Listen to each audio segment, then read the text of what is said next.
Então, boa tarde, pessoal. A gente vai ter mais uma palestra, né, da disciplina de seminários do PComp.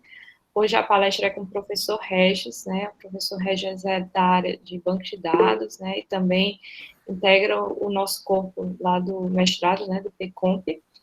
E ele é um professor muito querido, né, por todos os alunos. Não é à toa que muitos alunos se inscreveram, né, na palestra dele. Né, e espero que vocês aproveitem, tá? Tanto o pessoal da disciplina quanto os alunos, né, que estão prestigiando aí o professor Regis. Obrigada, professor, por aceitar, né, nosso convite. Fica à vontade, tá? Se tiver perguntas no chat, eu posso estar interrompendo. Obrigado, Carla. Satisfação, né, assim, poder participar, né, eu tenho tentado todo semestre de seminários tá participando. Esse tema a gente apresentou, né, no seminário passado também. Tem algumas modificações, eu nunca apresento a mesma coisa, né, sempre tem algumas diferenças aí, assim, a essência é a mesma, no entanto, a gente vai atualizando alguns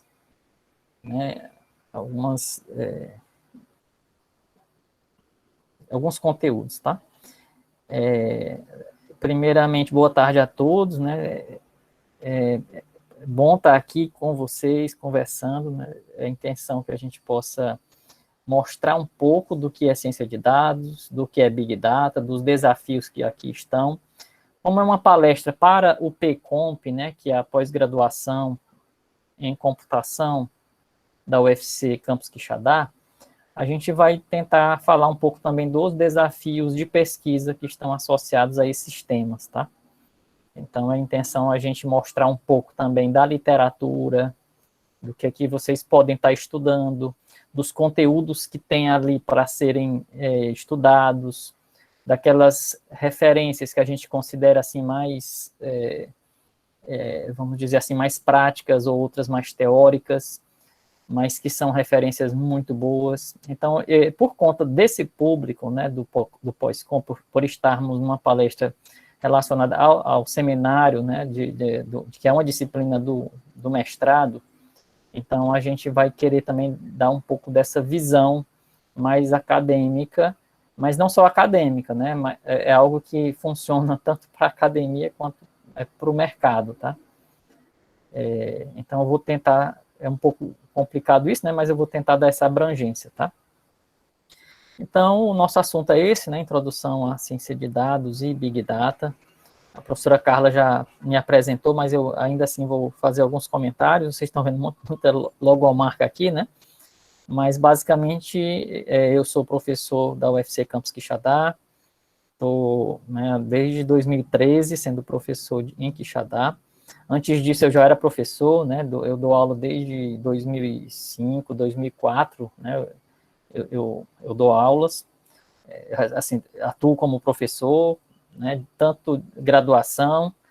Trabalhei no Instituto Federal do Piauí durante 6 anos. No Instituto, eu era professor da área de informática, mas principalmente para os cursos técnicos em informática. E também trabalhei lá bastante com desenvolvimento web, com banco de dados. E aí, desde 2013, como eu falei, estou no campus Quixadá, aqui da Universidade Federal do Ceará, e desde um pouco depois, né, antes, na verdade, um pouco antes, eu comecei ainda durante o meu mestrado, lá em 2010, eu me vinculei a este grupo, né, o Insight Lab, meio que os primórdios, antes de se chamar de Insight, né, a gente já tinha alguns projetos, já desenvolvia alguns trabalhos nessa área de dados, de ciência de dados, e ligados, né, ao ARIDA, né, o laboratório de dados, né, do mestrado e doutorado em computação, do departamento de computação do campus do PC, e o Insight meio que foi originário, né, de lá. E o IRIS é algo mais recente, né, o Laboratório de Inovação e Dados do Governo do Estado, ele está desenvolvendo projetos, inclusive um projeto que tem um braço muito forte em Quixadá, né, que está sendo coordenado pelo professor Davi Romero, e a gente está atuando como cientista de dados no IRIS, né? Então, basicamente, eu sou pesquisador, coordenador de capacitação do Insight, Data Science Lab, cientista de dados do IRIS, professor, né, aqui na UFC Campus Quixadá, e meu doutorado, né, foi em banco de dados, né, eu fiz parte dele aqui no Ceará, na UFC, e parte dele no centro de pesquisa, né, é correspondente ao CNPq, né, é um Conselho Nacional de Pesquisa lá da Itália, fiquei na cidade de Pisa. Oi. Estão perguntando qual foi o Instituto Federal do IFP que trabalhou. Leôncio, eu trabalhei lá em Parnaíba. Eu fui professor no campus Parnaíba. Pois é. Inclusive, tem alunos aqui do PComp de lá também, né? O Antônio foi meu colega lá em Parnaíba. E hoje está no PComp, né? Tá trabalhando aí com o professor Rubens, na área de Reinforcement Learning e computação gráfica, né? E temos também o José Neto, que é do campus Angical. Então, é uma satisfação, né, reencontrar aí os amigos do Instituto Federal do Piauí. Como eu tenho também amigos do Instituto Federal do Ceará, então, assim, o nosso mundo é muito pequeno, né, gente? A gente termina encontrando pessoas, né, caras a nós, queridas, né, nos mais diversos locais. E dentro do Insight Lab, né, a atuação nossa é em várias áreas. Eu vou falar dessas principais áreas, que é justamente ciência de dados, que é o assunto hoje da palestra. Big Data, olha só, essas duas áreas estão bem relacionadas aí ao Insight Lab. Temos a parte de análise de dados aí, né, como a gente está vendo aí, a parte de Analytics, Machine Learning, aprendizado de máquina, mobilidade, trabalhamos bastante com dados de objetos móveis, seja veículos, né, principalmente aí veículos, mas relacionado a dispositivos também, né, móveis como celulares e tal, smartphones. E a parte de processamento de linguagem natural, né, é uma área hoje forte também hoje no Insight Lab, tá?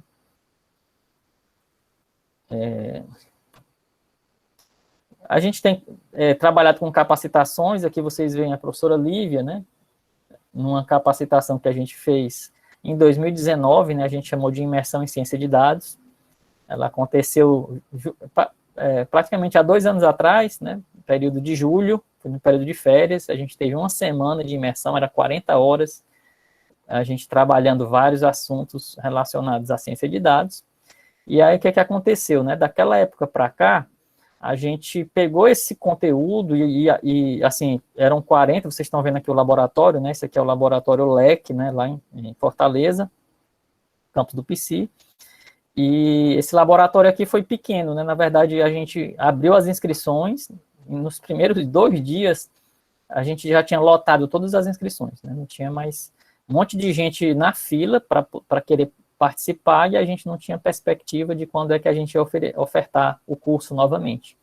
No ano passado, por conta da pandemia, a gente abriu esse curso, só que refizemos o curso de forma online, né? Gravamos os vídeos, eu vou já mostrar para vocês mais lá para o final, o linkzinho que vocês podem assistir todo esse conteúdo, né, desse curso de imersão que ocorreu em 2019, a gente refez tudo, ou seja, pegamos a experiência do presencial e convertemos isso, e obviamente adaptando para o remoto, né, o online, com basicamente o mesmo corpo docente, os professores que estavam ali atuando, todos são professores ou da UFC ou de outras instituições, mas sempre ligados à área acadêmica, tá? São mestrandos, doutorandos aí da UFC atualmente, ou professores da UFC mesmo. E a gente fez também uns hackathons, né? A gente chamou de hackatinho em ciência de dados. A gente teve após o curso, e fizemos um em Quixadá também, durante os encontros universitários também em 2019, certo?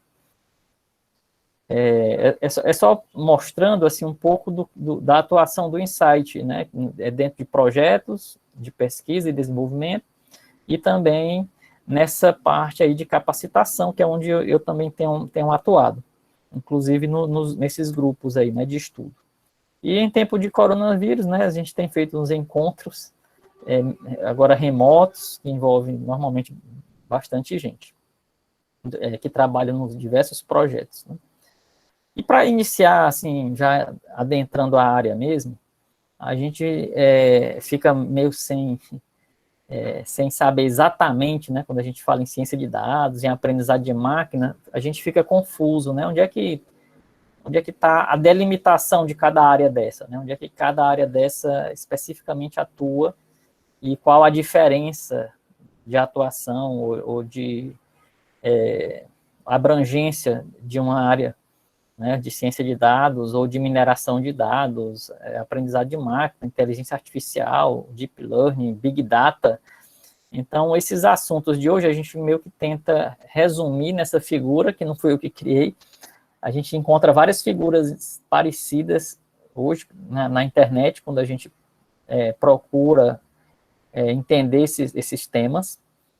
Mas o que a gente quer dizer é o seguinte, que realmente essa delimitação, essa definição de fronteira entre essas áreas é bem difícil da gente saber onde termina uma e onde começa a outra. O que a gente sabe é que há uma grande interseção entre essas áreas, que em si são multidisciplinares. Não são áreas assim que a gente coloca e aqui eu estudo só isso e acabou. Não. Na verdade, essas áreas elas terminam tendo uma abrangência.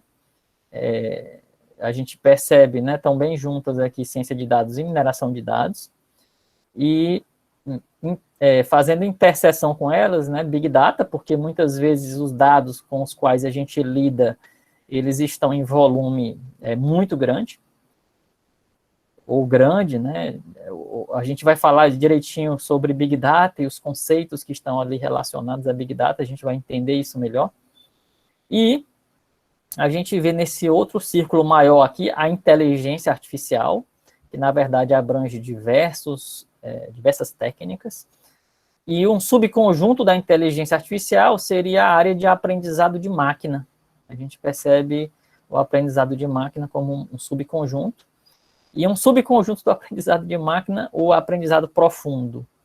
Então, temos algoritmos de aprendizado de máquina, que a gente caracterizaria como profundos no momento em que esses algoritmos eles passam a utilizar-se de técnicas mais sofisticadas, que só foram possíveis mais recentemente, por conta dos avanços, né, da computação, os avanços de processamento, em que a gente consegue hoje utilizar redes neurais profundas, né, com muitas camadas.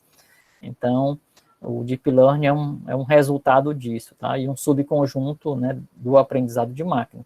Essas coisas terminam se tocando, né, porque na ciência de dados você lida com esses dados, você explora os dados, você tenta aqui entender os dados e pré-processar, fazer uma série de atividades e operações sobre esses dados, manipulando-os, e a partir disso você deixa os dados propícios, né, para que eles possam serem processados, né, por esses modelos, né, gerar modelos de aprendizado de máquina, que vão aprender a partir desses dados, né, que o cientista de dados provê, e a partir dali a gente cria modelos que vão servir para diversas tarefas, né. Então a gente hoje está imerso num mundo que usa aprendizado de máquina para tudo, né? Quando você vai na Amazon e ela te diz assim, olha, você está olhando esse produto e quem comprou esse produto comprou também tal e tal e tal, e recomendamos isso e recomendamos aquilo, você entra no Spotify, no Netflix, onde você vai se deparar com sistemas de recomendação, e que utilizam bastante aprendizado de máquina. Quando você entra no YouTube, certamente os vídeos que você se depara lá são vídeos que têm muito a ver com as suas preferências, e cada vez essas preferências são refinadas por algoritmos de aprendizado de máquina. Quando você usa um e-mail e muitos e-mails vão para o seu spam, para a sua caixa de spam, justamente por terem passado por algoritmos de aprendizado de máquina.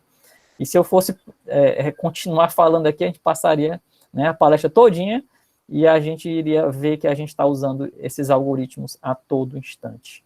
Quando você está no seu celular, escrevendo lá no WhatsApp, aquelas palavrinhas lá, né, que aparece para você como recomendações, né, como sugestões de palavras para você escrever, para você não ter que digitar tudo aquilo, essas palavrinhas, elas aprenderam com o que a gente vai digitando. Então, aprendizado de máquina está... assim, esses modelos, né, esses algoritmos estamos usando muitas vezes sem nem perceber, tá? E cada vez mais. O Pedro Sim. tem uma pergunta. Sim. Professor, é o seguinte, o cientista de dados, ele baseia, às vezes, um certo modelo já quase pronto ou pré-pronto, não é isso?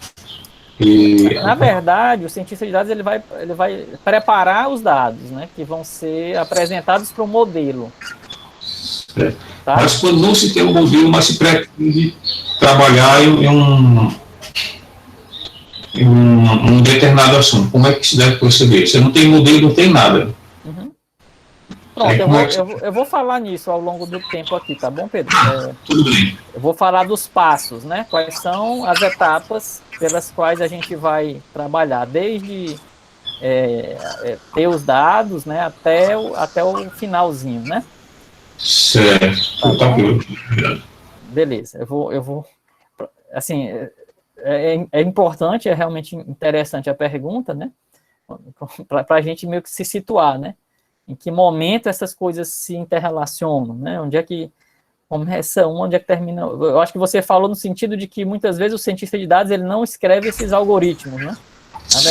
Na verdade é isso, né? O cientista de dados ele não, usualmente, né? Ele não vai escrever os algoritmos de aprendizagem de máquina, ele utiliza esses algoritmos para criar modelos.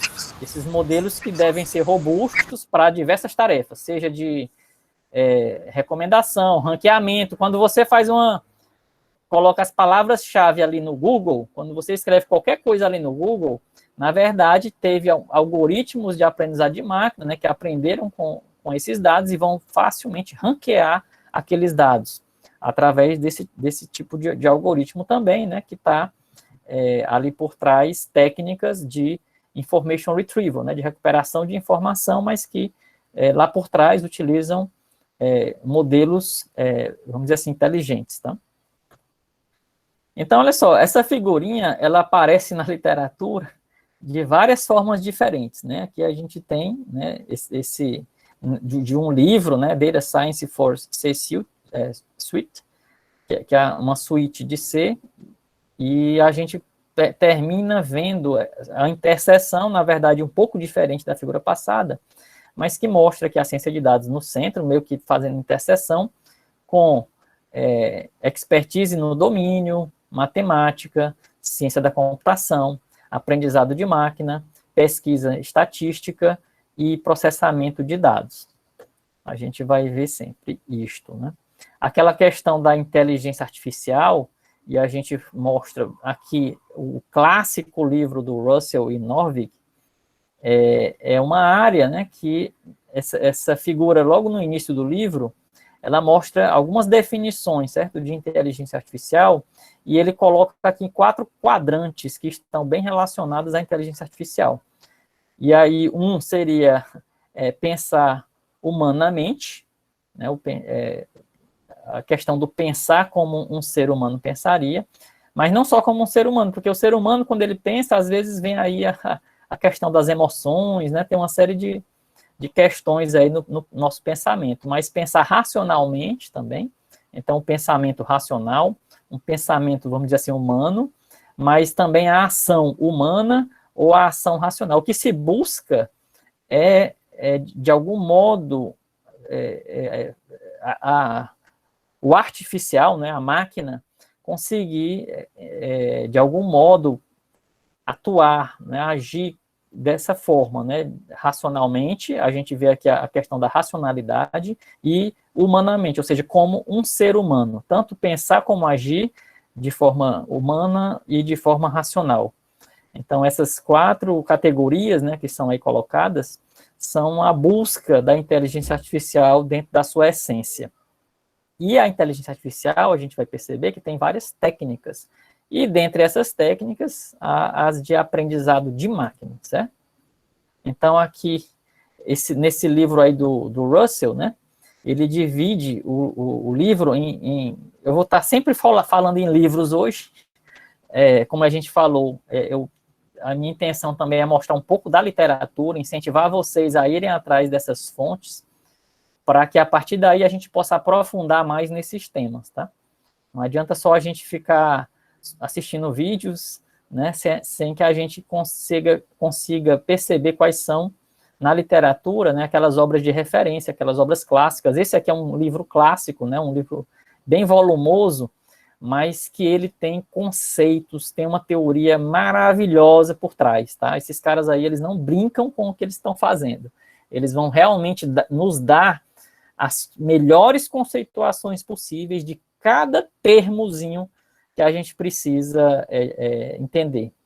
E aqui o livro aborda, né, a inteligência artificial, a resolução de problemas, conhecimento a partir de razão e planejamento, né, reasoning, conhecimento, né, da incerteza e reasoning, learning, essa parte que a gente tem trabalhado bastante, né, quando a gente fala em aprendizado de máquina, nós estamos falando do capítulo 5 aqui do livro, né, da parte 5, que é de aprendizado, comunicação, percepção e ação, e finalmente aqui as conclusões. Então é um livro muito bom, que abrange a inteligência artificial como um todo, e que realmente vale a pena, né, ser realmente um livro de cabeceira, para a gente de vez em quando estar voltando até ele e recapitulando alguns conceitos importantes. Esse livro está na 3ª edição aqui em português, mas na versão em inglês, né, ele está, não sei se é aqui que eu coloquei, né, essa aqui é a 3ª edição mesmo, mas já tem uma edição mais recente em inglês, tá? Ou são duas. Ciência de dados, tá? Esse livro que eu gosto bastante, que é o Data Smart, do Foreman, o Foreman diz assim, que ciência de dados é a transformação de dados utilizando matemática e estatística em insights, decisões e produtos valiosos.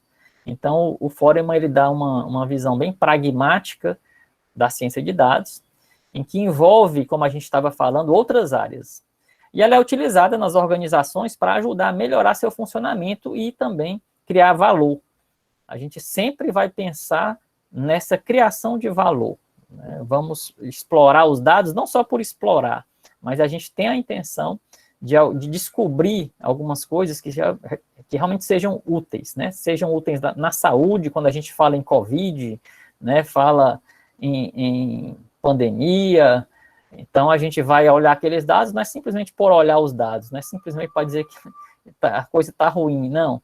A gente, na verdade, vai olhar diversos aspectos dos dados para extrair valor, para saber onde é que estão algumas regiões, né, que precisam ter um olhar mais cuidadoso, mais cauteloso, em que regiões precisamos divulgar mais algumas campanhas, em que regiões a atuação precisa ser feita de forma mais forte, e também para saber em que momento a gente pode estar mais, vamos dizer assim, relaxado em termos de restrições ou não. Então, a partir de uma base de dados mais bem analisada, né, a partir de algumas técnicas, a gente consegue perceber algumas coisas. Assim como também descobrir padrões, ou buscar valor, no sentido de, vamos ver como é que a gente pode reduzir o consumo, né, de recursos, como é que a gente gasta menos água, como é que a gente faz menos ligações, como é que a gente poupa a banda da rede que a gente está utilizando, ou como é que a gente faz para transportar mais dados, né, por este canal. Assim, tem muitas possibilidades aí nesse uso otimizado dos recursos. Um exemplo também, né, ao invés de uma empresa, uma padaria, por exemplo, e a gente vê esse problema claramente em algumas plataformas aí de aprendizado de máquina, né, em que há problemas assim, que eu tenho uma padaria ali e ela tem produtos que são perecíveis, e o que é que pode acontecer com esses produtos perecíveis? É de estragar. Então, o que é interessante? Você vai, de algum modo, predizer quanto de produtos você precisa ter na sua prateleira, para você poder comprar, né, a matéria-prima para a produção desse produto e evitar desperdício. Então, tanto para evitar que o produto se estrague, evitar desperdício, mas também você tem que ter uma preocupação de evitar que o cliente chegue e saia, né, do seu estabelecimento sem o produto, porque eu economizei tanto que não foi possível prever, né, que teria uma demanda maior naquele dia, e simplesmente as pessoas poderiam estar comprando ali e não estão comprando, porque falta o produto. Então, tem que ter aí um meio termo, né? Você tem que ter o produto para oferecer para o seu cliente, mas ao mesmo tempo você não quer ter produto demais, de modo que você vai desperdiçar. Então, qual é a quantidade ideal de produto? Tudo isso a gente pode trabalhar com esses dados e a partir daí saber de forma mais precisa fazer predições para efetivamente evitar esses desperdícios e evitar também estar, de algum modo, perdendo clientes, né, por falta de produto. Eu dei alguns exemplos, né, dessa questão de agregar valor e ser mais racional no uso dos recursos, e aí está o livro do Foreman, né? Aqui tem uma outra definição, né, em que a gente diz, né, que o uso de técnicas de análise de dados e aprendizagem de máquina podem levar ao uso muito mais eficiente dos recursos. Aqui um outro livro também bem legal, que é o Data Science para Negócios, o que você precisa saber sobre mineração de dados e o pensamento analítico de dados. Também, esses dois livros, o do Foreman e esse aqui, né, do Tom Fawcett e Foster Provost, são livros que são bem tranquilos da gente ler, né? Não precisa nada técnico, mas que vai abrir nossa cabeça para essa questão de pensar em utilizar melhor os recursos, de agregar valor. A gente consegue, através de vários exemplos que esses livros dão, abrir a nossa cabeça para onde a gente pode utilizar a ciência de dados, tá? E um livro também muito bom é o da Collie Nussbaumer. Ela assim, trabalhou no Google, na área de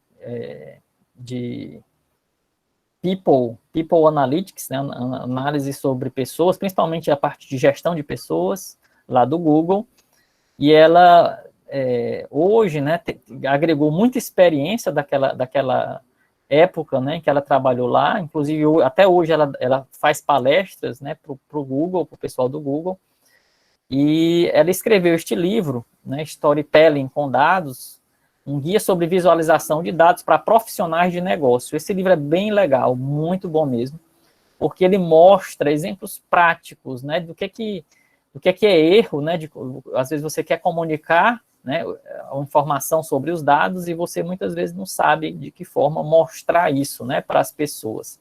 Então, ela termina mostrando no livro muitos exemplos, né, de gráficos, e esses exemplos nos ajudam a entender o que funciona e o que não funciona quando a gente quer mostrar.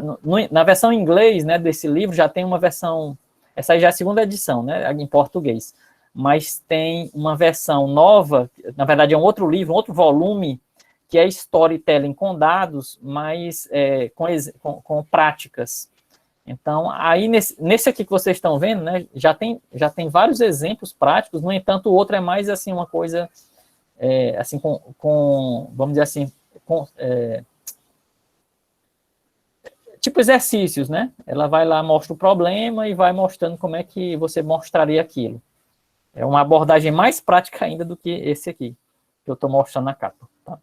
Mas esse outro volume não tem em português ainda, mas a autora é fantástica e ela nos traz também de forma bem descontraída, bem tranquila, você não precisa codificar nada, ter esse entendimento melhor, né, de como os dados podem ser úteis, né, para a gente agregar valor e tomar decisões. Não, esses livros que eu estou mostrando são todos pagos, mas não são livros caros, não. E olha só, se vocês perceberem, Alta Books, né? Alta Books também e Alta Books também, tá? Então, são livros que você consegue comprar e não são caros. E todos os 3 que eu falei agora são da Alta Books. Então, algumas motivações que vão meio que embasar vamos dizer assim, o uso bastante forte da ciência de dados mais recentemente tem a ver com barateamento e popularização dos dispositivos móveis. A gente tem esses dispositivos móveis produzindo muitos dados e dos mais diversos tipos de sensores para coleta de dados. Nós estamos cheios de sensores agora, né? É o relógio, que é um smartwatch, é um smartphone, é a Smart TV, Smart isso, Smart aquilo, né? Estamos na época do IoT, vocês sabem disso, aqui a gente tem especialistas, né, aqui no PComp, que trabalham nessa área, né? Alguns professores aí, o Márcio Maia, o Paulo Armando e outros, né, que trabalham bastante aí nessas áreas aí da internet das coisas, e cada vez mais sensores conectados, e não só em nós, mas nos nossos equipamentos também, né? Um carro que tem lá, né, um computador de bordo, e que ali tá produzindo dados ali o tempo todo, né? Aumento do poder de processamento, não basta ter um monte de dispositivo gerando dados, mas tem que ter outros para poder pegar esses dados e processar e fazer alguma coisa com eles, tá? Então, a gente teve esse aumento do poder de processamento e armazenamento, otimização dos recursos, né, em um mercado global cada vez mais competitivo. Então, as empresas ali estão disputando, né, no volume mesmo de vendas, não é simplesmente a questão de vender, né, mas ela tem que vender barato para poder ser competitiva, né, tem que ser o mais barato possível. Então, a gente vê uma briga acirrada, e para isso ela tem que otimizar tudo, né? Tem que diminuir a quantidade de espaços físicos, né? Tem que esse espaço físico ser extremamente bem aproveitado, a quantidade em estoque tem que ser a menor possível, mas aquela que também seja essencial para a sobrevivência dela. Então, tem várias questões aí envolvidas. Amadurecimento, melhoria, disseminação de técnicas de aprendizagem de máquina. Então, quando a gente junta vários desses fatores, a gente propicia o ambiente para que a ciência de dados se popularizasse, se tornasse bastante presente no nosso mundo de hoje. A gente já falou dessa questão aí da multidisciplinaridade, e aí eu vou falar agora um pouquinho das carreiras envolvidas, para a gente saber assim, o que é que tem aí relacionado a dados, né? Nós temos aí o arquiteto de dados, que essas pessoas, né, que eu peguei essa fonte aqui, né, ciência e dados, carreiras em data science. Então, o arquiteto de dados, eles vão criar os projetos para sistemas de gestão de dados, avaliar potenciais fontes de dados, projetar um plano para integrar, centralizar, proteger e manter os dados, e a parte mesmo da modelagem dos dados. O analista de dados vai coletar, processar, visualizar e analisar a estatística dos dados, descobrir como os dados podem ser usados para responder perguntas e resolver problemas. Então, muitas vezes, o analista de dados não vai explorar os dados em si, mas ele vai fazer essas perguntinhas, né? Vai ter essas visões mais de como utilizar os dados para resolver os seus problemas. E o cientista de dados é o cara que vai fuçar mesmo nos dados. Ele é um manipulador de dados, vai estar ali brincando, baixando, mexendo, tendo dificuldade de importar o dado, de como é que eu abro isso, como é que eu converto isso, como é que isso cabe na memória, não cabe, como é que eu faço para resolver. Então, ele vai lidar com a enorme massa de dados, vai limpar, tratar, organizar os dados usando diversas técnicas para isso. Ele tem que ter capacidade analítica para descobrir soluções para os desafios de negócio. Então, existe ali um desafio de negócio, a gente vê hoje cientistas de dados sendo contratados pelas mais diversas organizações, né, Itaú, Nubank, Luiza Labs, né, lá do Magazine Luiza, e uma série de outras empresas, organizações que estão aí, né?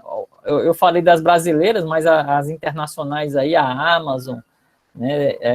A Apple, o Google, Facebook, né? Contratando pessoas nessas áreas, né? Porque eles precisam efetivamente, como a gente falou, utilizar melhor seus recursos e sobreviver nesse mundo de competição muito acirrada. Então, esses cientistas de dados precisam ter essas capacidades aí, né, para descobrir as soluções. As soluções não estão prontas, mas justamente cabe aí a ele modelar. Olha só, gente, quem já trabalhou um pouco com isso, né, com ciência de dados, muitas vezes o problema ali já vem pronto, você já tem ali uma definição no conjunto de dados que você vai estar utilizando, se você tem que utilizar aquilo, né, para fazer uma classificação, para predizer um determinado valor, no fim das contas, mas essas coisas, muitas vezes, não estão prontas, né? É o cientista de dados que vai aprontar os dados, inclusive, para isso, né? Eu tenho esses dados aqui, mas como é que isso vai me agregar valor? Se eu fizer uma predição, né, do volume de, sei lá, de matéria-prima que eu vou precisar para amanhã, isso já me ajuda. Então, ele que tem que bolar isso, né? Entender como é que ele vai utilizar esses dados e mesmo gerar, a partir dali do dado bruto, gerar um dado mais bem resolvido, mais, assim, digerível para os algoritmos lá de aprendizado de máquina, tá? E aí, ele também pode implementar novos algoritmos, tá? Relacionados aí à otimização, aprendizado de máquina e etc. Temos também o engenheiro de dados. Esses caras aqui vão construir enormes reservatórios para Big Data, né? Vão trabalhar, por exemplo, com um conceito aí chamado de data lakes, que são aí lagos de dados, né? Onde você usualmente pega os dados brutos ali, originários, e coloca nesses reservatórios para que eles possam ser posteriormente processados e a partir daí agregar valor, né? Ou descobrir valor a partir deles. Esses caras vão desenvolver, construir, testar, manter arquiteturas como bancos de dados e sistemas de processamento de dados em grande escala. E uma vez que esses imensos reservatórios de dados estejam criados, cientistas de dados podem usar os conjuntos de dados relevantes para as suas análises. Então, o engenheiro de dados vai cuidar de disponibilizar esses dados que vão ser posteriormente utilizados pelo cientista de dados, tá certo? Eu fiz essa distinção, mas em muitas organizações, o que acontece, né? Muitas vezes o cientista de dados tem que ter várias atribuições, né? Desde a de cientista de dados que eu acabei de mencionar, mas às vezes ele atua também como engenheiro de dados, às vezes como analista de dados, como a gente aqui colocou, e às vezes como arquiteto de dados, tá? Então, só para dizer que às vezes até essas carreiras se confundem, e algumas vezes as contratações, né, terminam abrangendo várias dessas atividades que a gente está falando aí, tá? Não tem também assim uma demarcação, é só isso ou é só aquilo, mas de modo geral, as carreiras são essas que a gente colocou.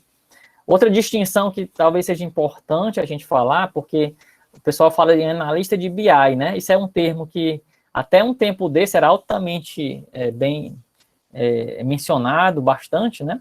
E que depois a gente passou a ter mais, assim, uma busca, né, em termos de contratações e tal, pelo cientista de dados. Hoje a gente vê menos, né, essa coisa do BI, né, o Business Intelligence. Mas no passado, há um tempo atrás, não quer dizer que BI acabou, BI continua, né? Essa inteligência de negócio continua. E hoje, até isso acontece, né, do cientista de dados ter que lidar também um pouco com essa questão aí do BI, tá? E aí, mas qual é a diferença, né? Qual é a diferença aí entre BI e ciência de dados? O que a gente pode dizer, né, que o foco aqui no BI são os relatórios, as tendências, as KPIs, né? E no caso do cientista de dados, os padrões, correlações, modelos preditivos. O processo aqui é mais estático e comparativo no Business Intelligence, e aqui é mais exploratório, experimental, visual. Em termos de fontes de dados, o analista de BI trabalha com dados bem estruturados, data warehouses, bancos transacionais. Então, aqui realmente são, usualmente, fontes, assim, bem resolvidas, né? O que alguém resolveu. O próprio analista de BI, muitas vezes, ele pega uma base transacional e aí vai gerando esses data warehouses, né? A partir do banco transacional. Mas aqui os dados são muito bem estruturados, muito bem pensados. Aqui, o cientista de dados, muitas vezes, ele lida com tudo, né? O que vier. Vem um arquivo CSV, um arquivo XML, um arquivo JSON com os dados vem estruturado, não estruturado, vem um arquivo de voz, vem um arquivo de vídeo, um texto vai, assim, maluco de chatbot, assim, vem um monte de coisa lá e ele tem que se virar com aquilo, tá? Então, aqui a coisa mais estruturada, né, quando a gente fala em Business Intelligence e na ciência de dados é qualquer tipo de dado. Qualidade dos dados aqui é altíssima no BI. Já o cientista de dados, usualmente, ele lida com dados de qualidade baixa, média, e aí vai requerer dele um processo de limpeza, de transformação, para deixar o dado do jeitinho redondinho, né, para ele poder utilizar.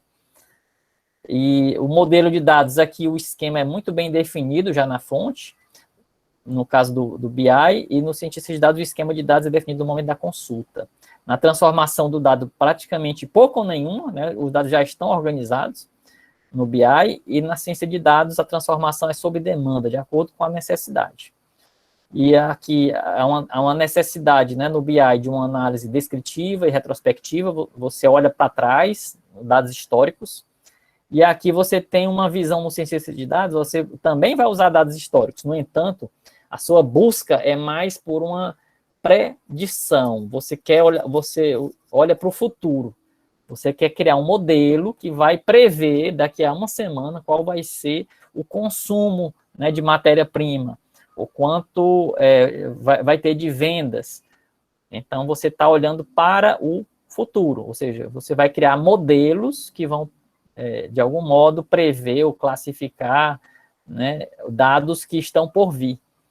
Vou dar um exemplo, né, em relação à COVID, né, você tem lá várias características da pessoa, de vários exames, você pega aquelas características com dados históricos, que dizem assim, essa pessoa tem COVID, essa aqui não tem, e chega um dado novo, um dado que eu não conheço, acabou de chegar, eu coloco aquilo no modelo, e o modelo, né, me dá como saída se a pessoa tem ou não COVID, a partir, né, desse modelo preditivo. Isso acontece em ciência de dados, né? No BI não é bem assim, você vai olhar os relatórios, vai olhar aqueles gráficos, e aí você, né, vai ter essa visão retrospectiva, né? Olha como é que aconteceu, e a partir dali eu vou tomar uma decisão, né, para seguir um rumo, sei lá, parecido ou um rumo melhor do que o meu passado ali está dizendo. Então, aqui, às vezes, você quer também tomar decisões que vão servir para o futuro, mas não é bem um modelo preditivo, tá? Você não cria ali um modelo que vai prever alguma coisa. É mais assim, uma tomada de decisão. Você vai tomar uma decisão baseada no passado. Tem até uma figurinha que o pessoal coloca, que é o analista de BI ali, olhando no retrovisor, né? Ele olhando para trás, num carro, e o cientista de dados, ele olha ali lá para frente, né? Fica olhando para a estrada, o que tem lá na frente. Mostrando assim uma coisa complementar a outra, né? Na verdade, esses caras hoje, né, você meio que precisa ter as duas visões, uma complementando a outra, tá? Esse aqui responde o que aconteceu, né, no BI, e aqui o cientista de dados o que pode acontecer. E na prática, né, como é que a gente usa isso mesmo? Nas diversas áreas, tá? Aqui existe essa figura, né, mostrando 10 cases, né, para ciência de dados e aprendizagem de máquina, e é onde a gente vê aí a parte de saúde, né, diagnóstico de pacientes, na área de finanças, a questão de detecção de fraudes, na indústria, a detecção de anomalias, essa detecção de anomalias não só na indústria, né, a gente usa, por exemplo, até na área de software, detectar, por exemplo, em logs de sistemas, quando um sistema vai falhar, tá? Aqui no varejo, né, otimização de estoque do seu inventário, e na área de governo, serviços mais inteligentes, Na área de transporte, né, você conseguir prever a demanda para saber se você tem que colocar mais ônibus, mais trens, etc. Na área de redes, detecção de intrusão, que tem a ver também com detecção de anomalias, tá?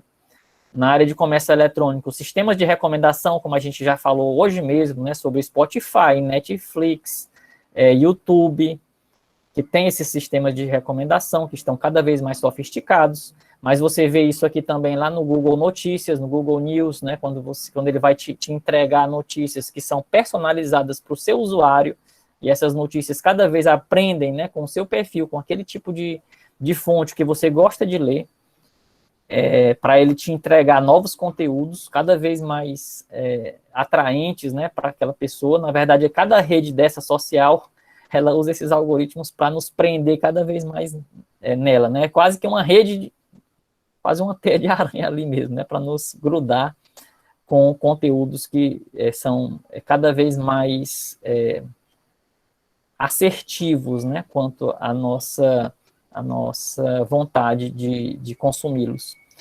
Na área de mídia, né? Interação e velocidade, educação, insights aí sobre pesquisa, questão de evasão escolar, né, de redução de evasão escolar, de engajamento de estudantes, utilizado também na área de gamificação e tantas outras áreas, tá, gente? Você usa isso aqui na área de jogos também, os jogos cada vez com uma inteligência melhor. Hoje, dificilmente um ser humano consegue ganhar, né, de um jogo treinado através, né, de outros jogadores humanos, ou mesmo a própria máquina jogando ali e aprendendo com aquilo através de reinforcement learning, ou seja, né, aprendizado por reforço. Aqui mais alguns exemplos, né, de uso, como saber o risco de emprestar um dinheiro para alguém. No seguro de carro, você pode saber se o valor do seguro, né, baseado em algumas características, valores de planos de saúde. A gente mesmo foi convidado, né, para uma palestra do pessoal, né, que trabalha com planos de saúde, que vão meio que definir os valores dos planos de saúde, e a partir disso, como é que você sabe, né? Você tem que ver o seguinte: o cara vai usar muito o plano, não vai usar o plano, você pode fazer uma predição disso para poder fazer essas atualizações, sabe, nesses valores. Preços de imóveis, preços de carros, tudo isso pode ser previsto, né? Você pode, através de características do imóvel, quantos quartos tem, quantos área, né? Sala, quantos banheiros, né? Quantas suítes e vários dados de imóveis, você pode, e a localização dele, você pode dizer um valor de mercado, um valor que você consegue vender aquele imóvel mais facilmente. A mesma coisa com carros, né? Produtos com maior chance de venda, sistemas de recomendação, evasão de custo, probabilidade de desenvolver uma determinada doença, sistemas de busca, sistemas de segurança, e aí não para, né? Esse gráfico a gente já mostrou, não vou me repetir. E assim, só para a gente ir afunilando, tá? Existem as técnicas de aprendizado de máquina, e entre elas existe o aprendizado não supervisionado e o aprendizado supervisionado. No supervisionado, você olha para os dados passados, que tem já uma resposta, né? Você se baseia em uma resposta, em um rótulo, e a partir dali você pode, né, fazer predições. Seja você classificar se a pessoa tem ou não a doença, seja aqui na regressão para você saber o valor de um imóvel, um valor de um veículo, tá? E aqui no aprendizado não supervisionado, você pode, por exemplo, agrupar notícias. E nesses agrupamentos, você perceber que naquele agrupamento você tem notícias de esporte, notícia de política, de economia, de entretenimento, e daí por diante, tá? É não supervisionado porque você não sabe de antemão a resposta, você não tem rótulos, você simplesmente pega dados quaisquer e, a partir de medidas de similaridade, ele vai agrupar aqueles elementos, aqueles dados que são mais semelhantes entre si. Então, a clusterização é uma das técnicas aí que a gente chama de aprendizado não supervisionado, tá? Então, há essa distinção aqui, são duas técnicas muito utilizadas, e aqui nesse aprendizado de máquina faltou, né, um terceiro aqui, que seria, né, o aprendizado por reforço. A gente colocou nesse outro slide, que é quando você recompensa, né, ou dá uma penalidade, né, definida de como ganhar ou perder ao fim do jogo. Então, existe um ambiente, existe um agente, esse agente tem várias ações possíveis para ele toma uma ação, por exemplo, ir para a esquerda, ou ir para a direita, ou ir à frente, ou voltar, e a partir dessa ação, né, neste ambiente, ele pode ser recompensado ou ser punido, tá? E existe também a questão do estado em que esse agente está, tá? Então, a partir daqui, né, esse agente vai aprendendo naquele ambiente de forma automática e vai melhorando a sua atuação no sentido de reforçar o aprendizado em busca de recompensas cada vez melhores e punições cada vez menores, tá? Então, o aprendizado é em torno disto. E aqui nós temos um exemplo, né, de um agente aqui, que está no ambiente, esse ambiente, né, pode ter aqui um balde, pode ter aqui um fogo, se ele for direto para o fogo ele perde, né, é punido, né, quando a pontuação é negativa, ele percebe que aquilo é ruim, né, e vai evitar fazer aquilo numa próxima interação. Deep Learning, como a gente já tinha falado, a gente se refere a redes neurais profundas, então, de muitas camadas. Isso difere um pouco, né, do Machine Learning, no sentido em que a gente tinha redes neurais, mas com profundidades menores, e outras técnicas que não eram redes neurais, tá? Quando a gente fala em Machine Learning, a gente fala de muitas e muitas técnicas. Quando a gente fala de Deep Learning, a gente mais foca realmente em redes neurais profundas, tá? E nessas técnicas aqui de Machine Learning, a gente tinha um grande trabalho do cientista de dados no sentido de deixar o dado bem redondinho, tá? De você mastigar o dado ali, deixar o dado assim super bem resolvido para os algoritmos. Aqui no Deep Learning, essa fase aqui de Feature Extraction, que seria extrair as features a partir dos dados brutos, né? Definir assim os dados que são, vamos dizer assim, mais relevantes, tá? Para entregar para os algoritmos, que era feito pelo cientista de dados. Isso não, meio que você entrega o dado do jeito que ele vem ali, e os algoritmos, né, nessas redes neurais profundas, elas que vão decidir se aquilo vai ser ou não importante para ser usado, tá? Então, aqui requer menos a presença humana, de forma que muitas vezes, né, essa extração das features, ela ocorre dentro da própria técnica, tá? Essa extração é feita ali dentro mesmo. Tá? A própria rede neural profunda, ela é capaz de meio que desabilitar, tá? certas características que ela não acha interessante e reforçar aquelas características que ela considera relevantes. Aqui a gente tem um exemplo de Deep Learning. Aqui você percebe muitas camadas para lidar com imagens. Aqui a gente chamou de rede de convolução, e aqui é uma rede de deconvolução, para se descobrir, né? Aqui a gente tem um exemplo de uma imagem, e a partir dessa imagem, a rede neural é capaz de descobrir que existe uma mulher na imagem, ela está de branco, de vestido branco, de pé, né? Com uma raquete de tênis, onde tem duas pessoas de verde, né, vestindo verde. Esse cara aqui está quase escondido, mas ainda é perceptível que ele está de verde, por trás dela.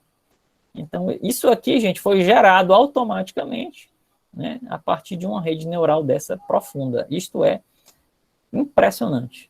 É possível, né, a partir de uma imagem, você gerar um texto que pode servir, por exemplo, a uma pessoa que tem deficiência visual, né? Ele não conseguiria ver essa imagem, mas é gerado um texto que é falado, né, por uma síntese de voz, e a partir dali ele consegue saber a descrição do ambiente, né, em que aquela imagem está inserida.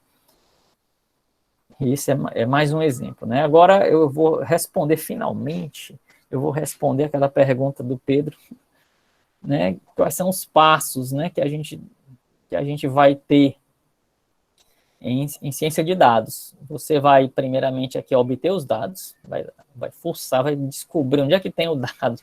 Se você trabalhar lá no Nubank, o Nubank vai ter um monte de dados lá de clientes, né, também de clientes de modo geral aí, de mercado, do que seja, e a partir desses dados, né, sei lá, da empresa, da organização, ou então, se você não tem, você vai atrás, né, você vai, num passo seguinte, limpar, preparar e manipular esse dado. Você tem que entender bem daquele dado, tem que abrir, tem que descobrir o que é que tem lá dentro. Às vezes, essas fontes de dados estão separadas, tem dado de tudo que é jeito, mas aquilo, daquela forma como está, não serve, né, para os algoritmos de aprendizado de máquina, não serve. Você tem que juntar, né, fazer assim, um malabarismo grande para deixar o dado bem certinho ali, né, com as características bem definidas ali, cada colunazinha significando ali uma determinada coisa importante, relevante, para que você possa dizer, né, assim, apresentar isso para um modelo. Então, é preciso fazer isso, né? Às vezes os dados vêm com ruídos, vêm com dados malucos, né? Vou dar um exemplo, né? Quando eu trabalhei no meu doutorado, eu tinha muito dado de sensor de trânsito, em que esses sensores, às vezes, eles vinham tipo assim, o sensor recebeu a informação de que o veículo passou por ele para 500 por hora, 500 km por hora.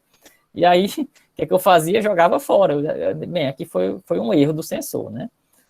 Imagina-se que não aconteceu isso. Às vezes vem lá o dado, né, com velocidade negativa, né?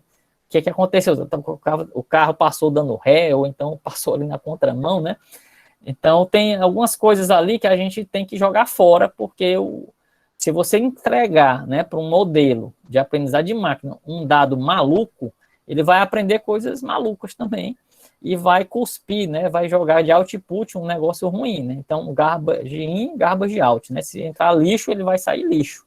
Então, você tem que jogar o lixo fora antes de treinar o modelo, porque senão o modelo vai treinar, ou seja, vai aprender coisas que ele não deveria aprender. É como você chegar para uma criança, né, ficar falando palavrão na frente da criança o tempo todo, a criança daqui a pouco está falando um monte de palavrão também, porque é o que ele vê, ele treina, né, com aquilo, ele vê aquilo o tempo todo. Então, se você quiser, né, que a criança fale bem direitinho, né, você vai falar direitinho também na frente da criança, que aí ela vai aprender com aquilo. E esses algoritmos, esses modelos, eles aprendem também com o dado que você apresentar para ele. Então, quanto mais bem resolvido tiverem os dados, né, os dados que você vai entregar para o modelo, melhor. Então, a gente faz esse treino dos nossos modelos e, a partir disso, né, a gente vai validar o modelo, ou seja, vai testar esses dados, ou seja, o modelo já criado, né, depois que você treina o modelo, que ele aprende com aqueles dados, esse modelo pode ou não estar bom, mas aí você tem que ter dados de teste, outros dados que o modelo não conhecia antes, mas que também, sei lá, estão bem resolvidos. Você apresenta esses novos dados aqui para o modelo, a gente chama isso de dados de teste, e a partir daí você vai avaliar, né, se o modelo está bom ou não efetivamente. Se estiver bom, beleza, vamos continuar utilizando. Se não estiver bom, você vai melhorar o modelo. Então, esses são os passos básicos, o pipeline, né, assim, a linha de execução, quando a gente está trabalhando aí com ciência de dados, aprendizado de máquina. E aí, eu não sei se eu respondi, né, a pergunta do Pedro, mas basicamente... Respondi, professor. Respondeu, obrigado. Obrigado também.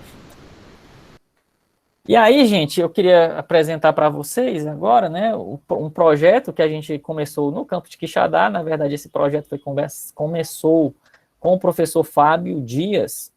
O professor Fábio submeteu um projeto, né, o projeto PIPE, né, e que tinha relação com monitoria da Pró-Reitoria de Graduação.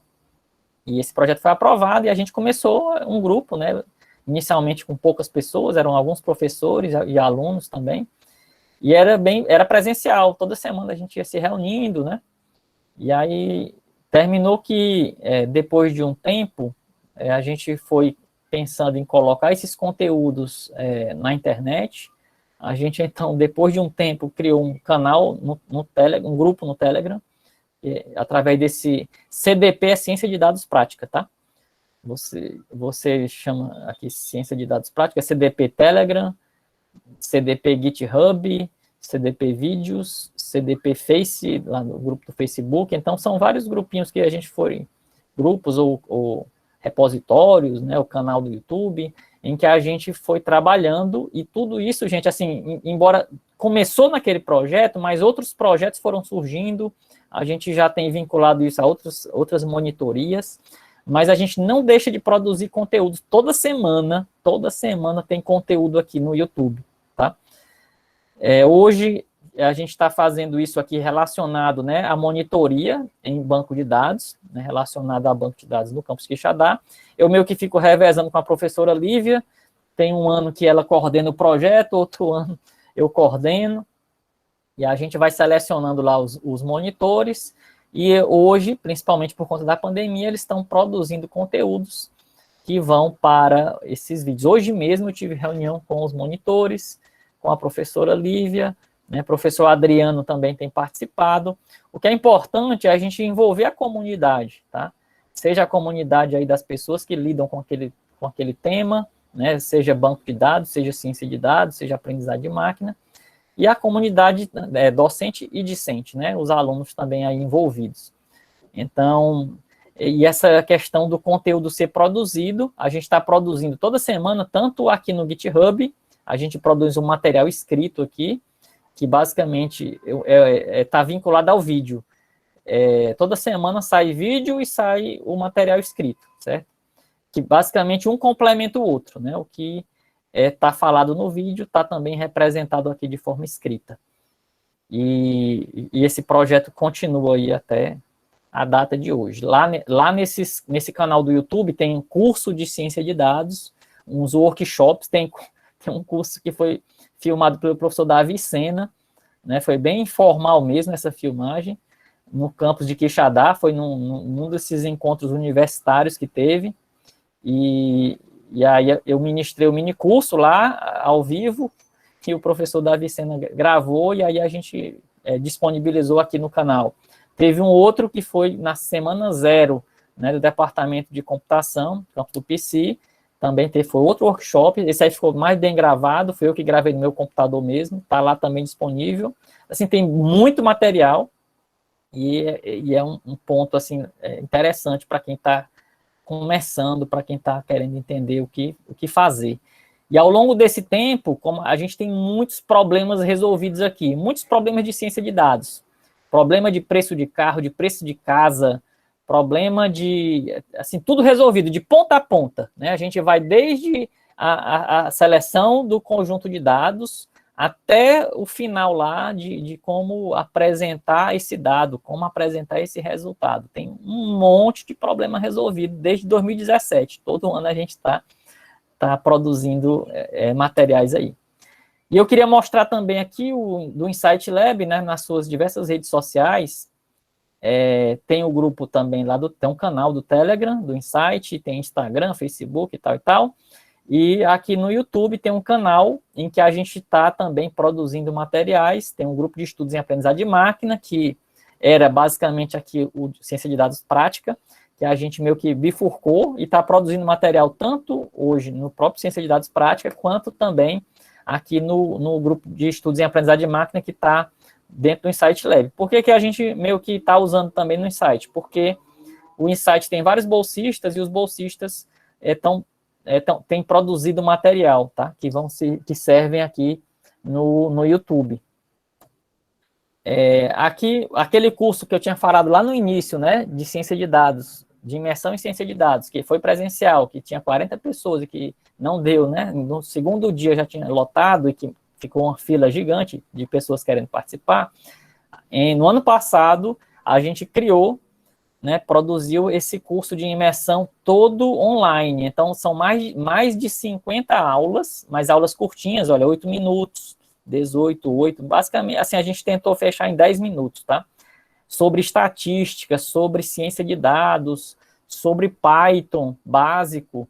Então, uma série de vídeos, né, que dão todo o norteamento, do início ao fim não existe, né? Mas a base para que você possa dar passos seguros em ciência de dados, tá? Eu sempre estou referenciando isso nas aulas que eu dou, nas diversas disciplinas que eu tenho ministrado. Eu sempre estou reforçando esse material que foi, assim, a gente participou, eu participei na concepção, né, do curso, de como ele estava estruturado, e acompanhando também assim, o material. Tem aulas minhas aqui, embora eu não tenha adentrado muitas aulas, né, mas a gente fez uma divisão aí onde vários professores participaram. E em termos de concepção, era sempre o grupo todo, né, a gente discutia em grupo e aí ia preparando esses materiais, tá? E ele teve, assim, muito avanço por conta do curso presencial.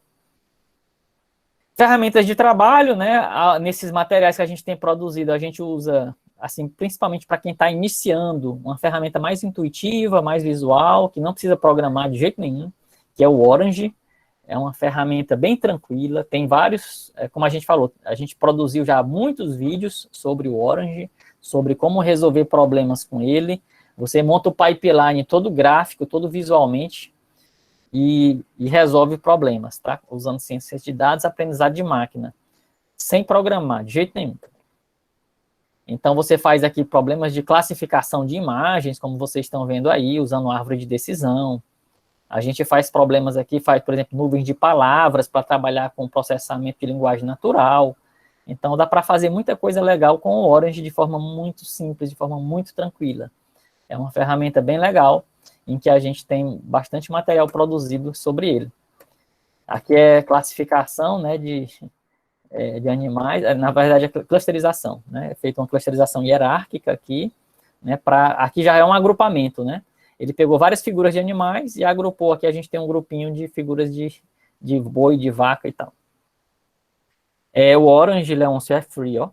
É uma ferramenta totalmente gratuita, você baixa, né, e instala, usa. Inclusive, a gente mostra isso lá naquele grupo CDP, Ciência de Dados Prática, lá no YouTube, tem um monte de vídeo, eu, a professora Lívia e outros alunos mostrando como é que a gente usa o Orange.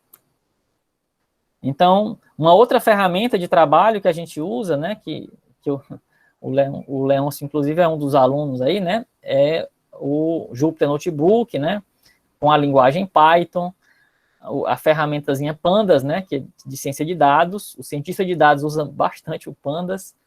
É uma ferramenta fofinha, como o Ursinho Panda.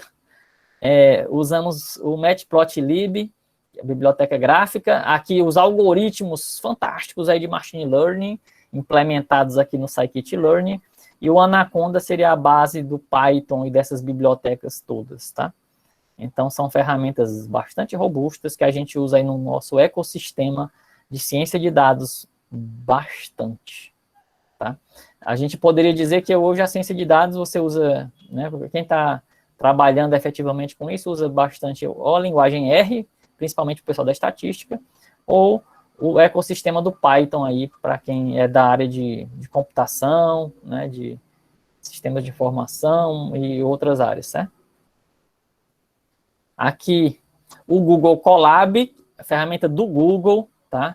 Antigamente o nome era Jupyter Collaboratory, depois virou Google Colab, é uma ferramenta fantástica, também gratuita, e que a gente pode utilizar bastante. Tem a versão paga, tá? Tem a versão Pro, que dá mais tempo da máquina rodando, dá mais memória também. Então, ela dá mais recursos para essas máquinas, mas a gratuita já resolve muito bem muitos problemas. Então, muitos trabalhos que a gente tem feito hoje no Insight Lab são usando o Google Colab, funciona, que é uma maravilha, tá, gente? Recomendo bastante, inclusive nas disciplinas eu estou usando bastante também o Google Colab.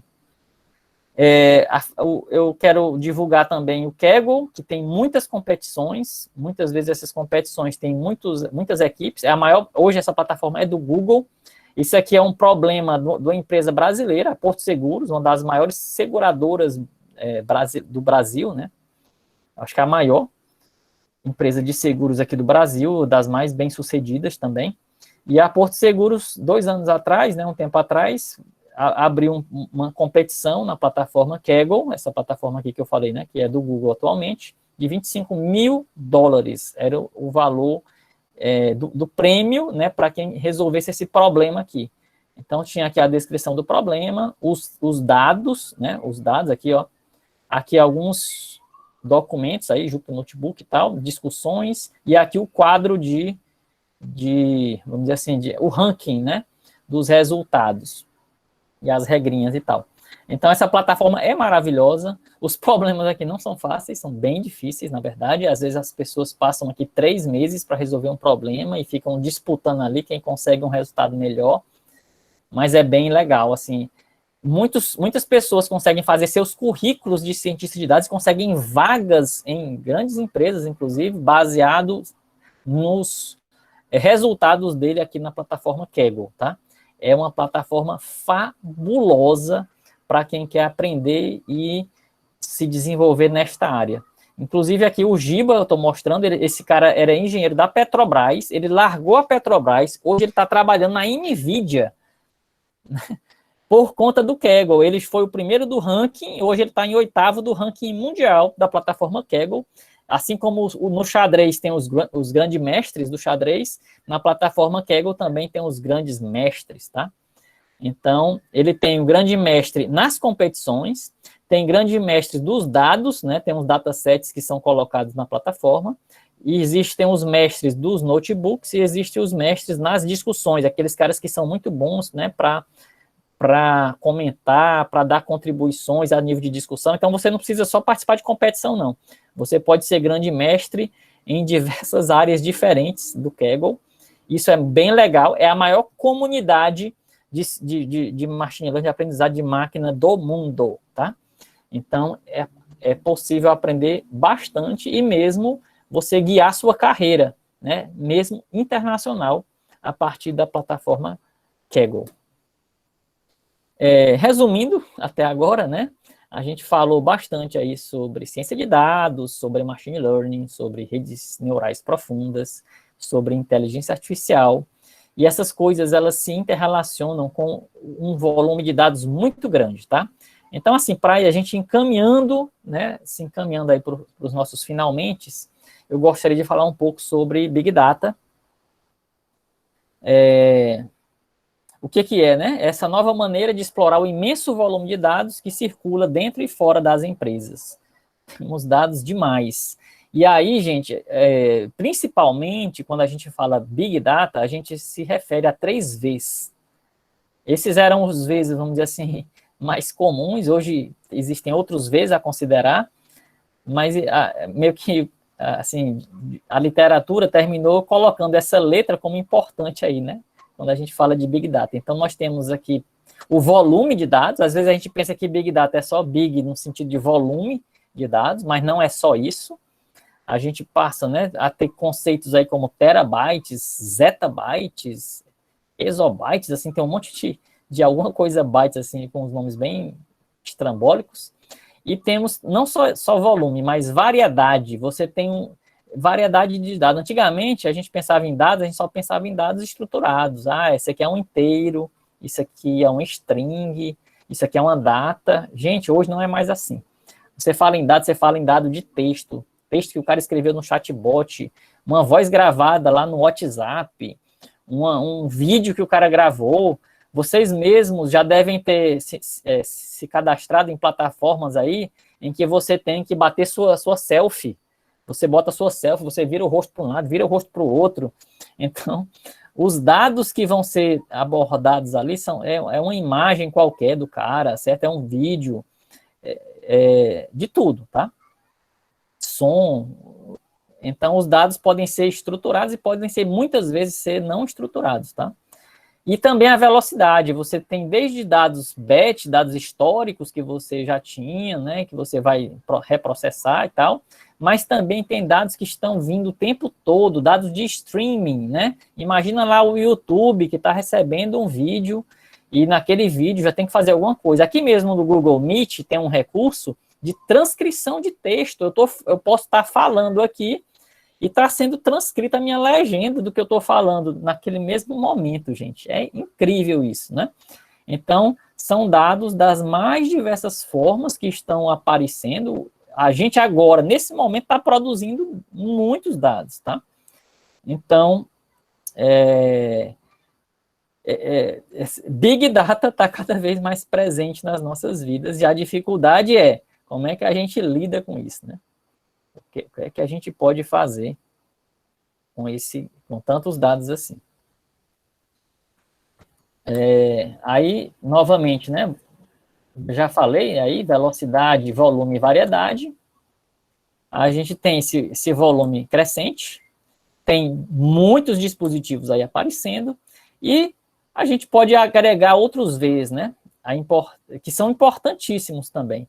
Não adianta você ter volume, variedade e velocidade se você não tem dados, vamos dizer assim, verdadeiros, né? Então, a veracidade, a fonte daquele dado, você confiar naquele dado é importante. O que é que adianta, gente, você coletar um monte de dados de inverdades, um monte de dados, e inclusive há uma área hoje que é você tentar separar aí o joio do trigo, né?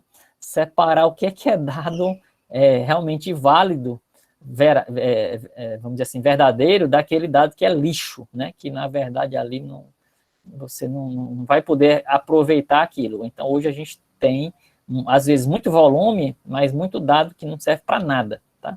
Então, você tem que ver se tem valor também, né? Se o dado pode agregar ou não valor, e se esse dado é verdadeiro, tá? É preciso a gente tomar esse cuidado.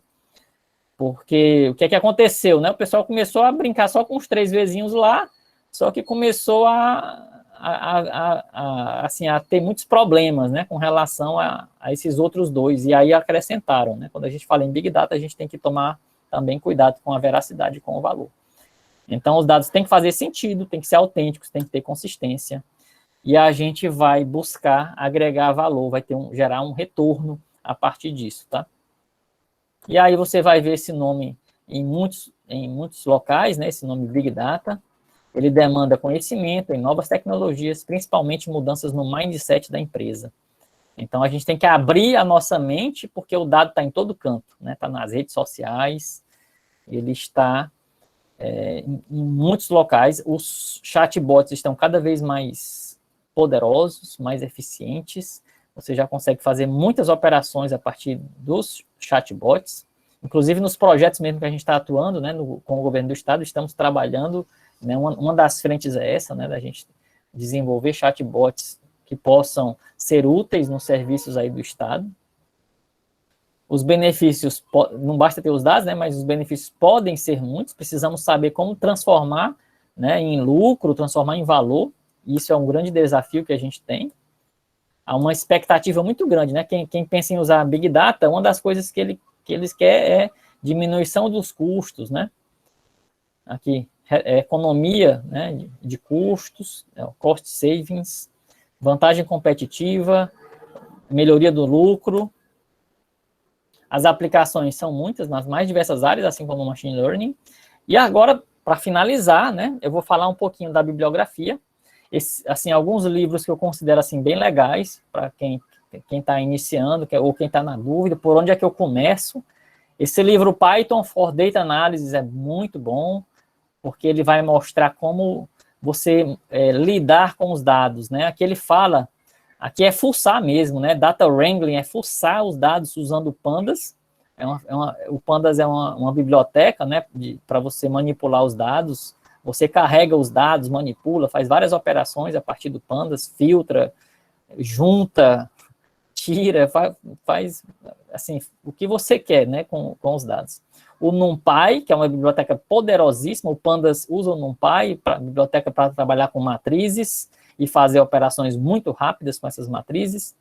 E o IPython, que é o Python interativo, que é o que a gente usa lá nos nossos Jupyter Notebooks e tal e tal.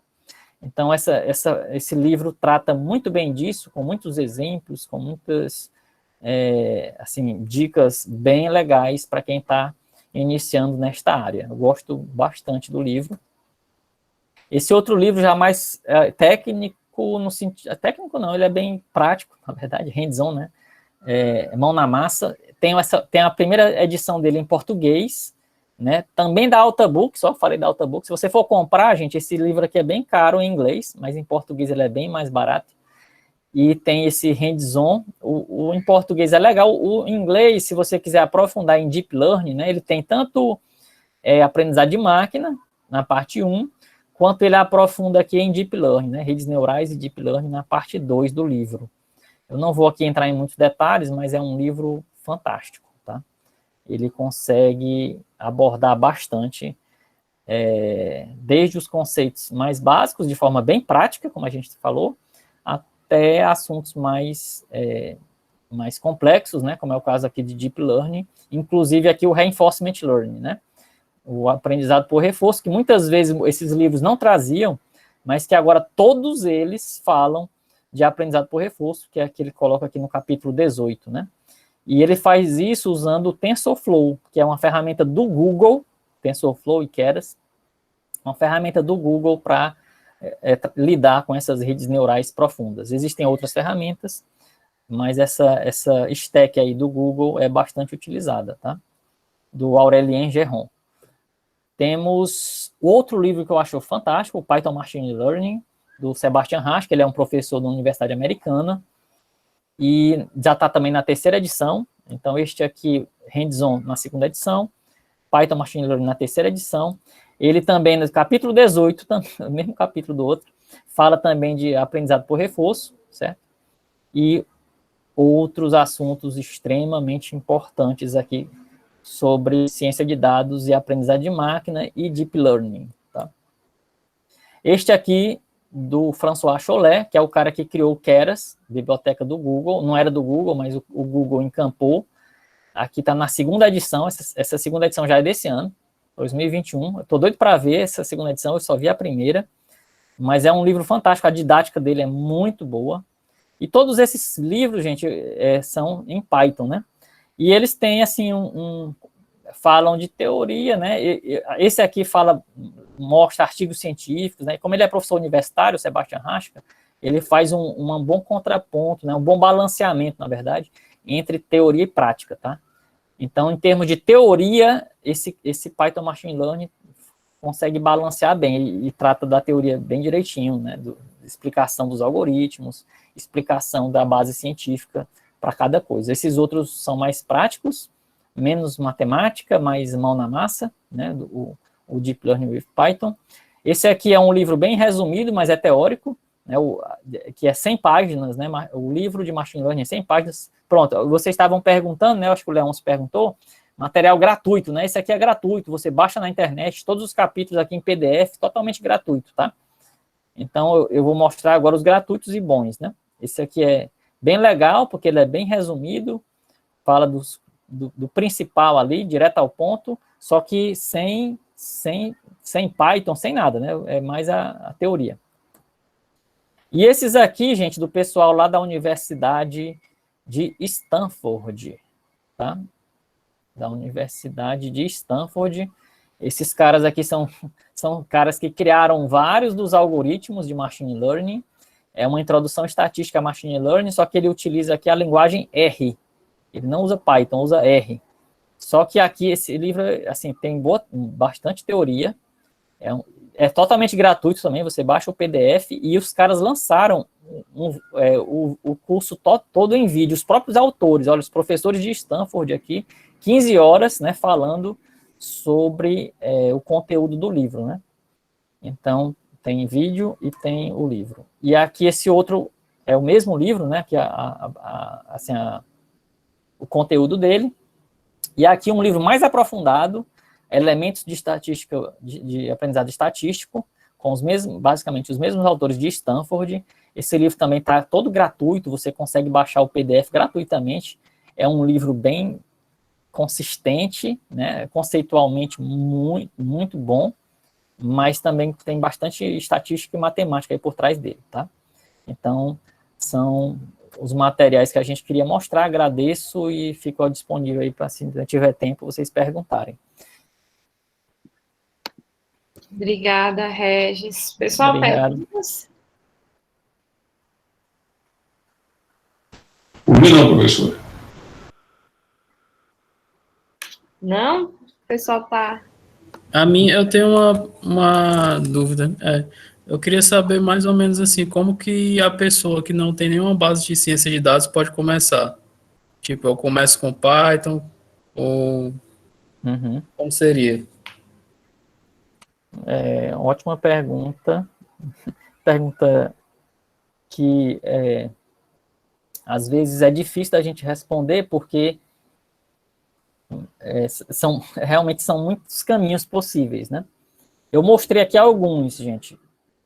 Olha só, não tem um caminho que seja o melhor para todo mundo. Cada pessoa, ela vai ter, assim, suas preferências, né? Suas tendências, suas afinidades. Então, não vai ter uma resposta que seja assim, esse caminho aqui é o melhor para todos. Não é. Não tem isso, né? A gente vai sempre perguntar, mas o melhor caminho para quem, né? Então, é por isso que aqui eu apresentei conteúdos em vídeo, para quem gosta mais de vídeo, mostrei conteúdos em livro, para quem gosta mais do livro. Então, eu mostrei nessa palestra, né, alguns caminhos possíveis. Então, vai ser possível você procurar algumas dessas obras, principalmente essas aí dos livros, né, que eu coloquei. Eu coloquei, inclusive, livros que são mais teóricos e coloquei livros que são mais práticos, né, usando Python ou R, tá? Então, aí tem vários contrapontos que você vai ver assim, que linguagem que eu conheço? Ah, eu não conheço Python nem R, porque eu tenho que começar por aí, assim, se fazer machine learning, ciência de dados com Java, por exemplo, já é mais árduo, tá? Se você quiser ter um caminho assim mais tranquilo, para você forçar os dados, os cientistas de dados, pelo que eu tentei mostrar aqui, precisa forçar os dados. E aí há ferramentas em Python que facilitam isso, tá? E o Python consegue se integrar com o Java, inclusive, com Scala, com outras linguagens. Outra questão que eu gosto, não só do Python, mas a linguagem R também, são linguagens que conseguem se comunicar bem, fazer bem o link com outras linguagens. Então, vai depender do que a gente, qual é o nosso objetivo e quais são as nossas afinidades. Então, eu mostrei aqui, por exemplo, o curso de imersão em ciência de dados do Insight Lab, que é um bom caminho. Você está, assim, sei lá, sem saber por onde começar. Você pode fazer lá, né, aquela trilha de cursos, né? Você pode, eu vou comprar aqui o livro Hands-on Machine Learning, né, que tem em português, como eu falei, a edição 1 está em português. Está desatualizado? Ele usa o TensorFlow 1, não é o TensorFlow 2. No entanto, a parte de aprendizagem de máquina não mudou, tá? É a mesma base. A base não muda, a essência não muda. Então, você aprende lá tranquilamente. Tá certo? Se você quiser, eu quero ter um insight ali, uma coisa lá, você vai para aqueles livros lá do começo, lá do Foreman e tal, que fala de ciência de dados, mas no lado negocial, né? Do lado que você não quer aprofundar muito na matemática. Então, vai depender do nosso objetivo, do que a gente quer ao final, tá? E eu mostrei aqui alguns caminhos. E, assim, um que eu não falei, que eu também queria aproveitar, né, a tua pergunta, José, que é o DataCamp. Os meus alunos, eu já falei, né? Eu gosto de mostrar o DataCamp para os alunos. Querendo parar aqui. E eu vou mostrar aqui, olha só. Esse aqui é o curso do Insight Lab, né? Imersão em Ciência de Dados. Aqui tem 50 e tantas aulas, curtinhas, aulas de torno de 10 minutos. 52 aulas, a professora Lívia aqui, ó. Várias aulas da professora Lívia, professora Ticiana, professor José Macedo, professor Regis, aqui, ó, professor Gustavo, professor Pérez, professor Florencio. Então, tem vários aqui envolvidos, tá? E temos o DataCamp, que é uma plataforma, a meu ver, a melhor plataforma, assim, prática, tá? Você pode começar, olha só que legal, esse curso é totalmente gratuito. Na verdade, o DataCamp é uma plataforma paga. Normalmente, assim, você paga um plano anual, mas o Data Science for Everyone, tem só o detalhe assim, em inglês, certo? Mas os vídeos que tem aqui são bem curtinhos e tem a legenda em português, tá? Se você souber ler inglês, já resolve. Então, aqui, olha só, tudo gamificado, tudo com com pontuações, né? Ele tem, assim, esses XPs, né? Você faz esse curso, ganha 3.100 pontos. Já participaram desse curso mais de 135 mil pessoas. Cheio de exercício. Gente, aqui é massa, porque você faz na prática. Toda hora ele te pergunta alguma coisa. Não é aquela coisa maçante que você vê um monte de vídeo, né? Tipo assim, eu vou lá para o Insight Lab, tem um monte de vídeo que eu tenho que ver e tal, e a minha prática, né? Você pode fazer ali junto com o vídeo e tal. Mas aqui no DataCamp tem um apelo diferente, que você, a todo tempo, você faz um módulozinho desse e tem lá um monte de exercício. E muitas vezes, dentro do próprio módulo, tem aqui nesse curso aqui não, mas tem curso que tem uma areazinha de código. Você vai ali programando ali em Python, fazendo coisas bem simples, tá? Não é a coisa, fazer algo complicado, não. Você faz uma tarefinha ali bem simplesinha que está dito no lado da esquerda, o que é que você tem que fazer.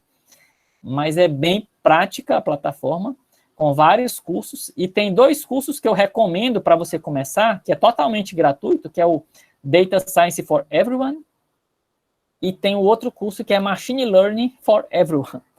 Então, para quem está começando esses cursos aqui, eu indico para todos os meus alunos.